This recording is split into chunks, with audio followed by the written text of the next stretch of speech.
मिति 2079 12 महिना 2 गते अन्दाजी 2100 बजेको समयमा चाहिँ हामीले गोप्य सूचनाको आधारमा यहाँ लागु औषध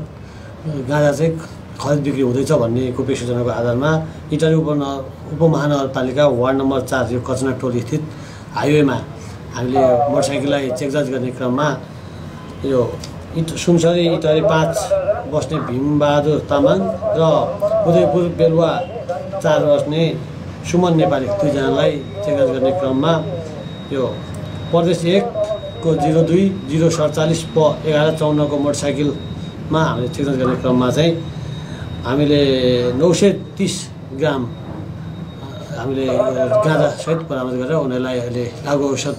सम्बन्धीको मुद्दा दर्ता गरी अनुसन्धान गरिरहेका छौँ। मिति 2079 12 महिना 3 गते अन्दाजी बेलुकाको चाहिँ 4:30 बजेको समयमा हामीलाई गोप्य सूचनाको आधारमा गाँजा खरिद बिक्री हुँदैछ भन्ने हिसाबले हाम्रा सिभिलमा भएका प्रहरीहरूले खटाउँदा इटहरी उपमहानगरपालिका वार्ड नम्बर 5 बालगाउँ चोकमा चाहिँ 3 जना व्यक्तिहरूलाई हामीले नियन्त्रणमा लिए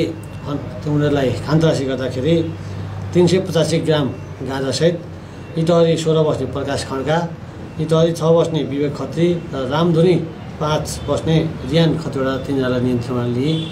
आवश्यक कारबाहीको लागि चाहिँ अदालतबाट म्याद थपी लागु औषध सम्बन्धी मुद्दा हामीले चलाएका छौँ।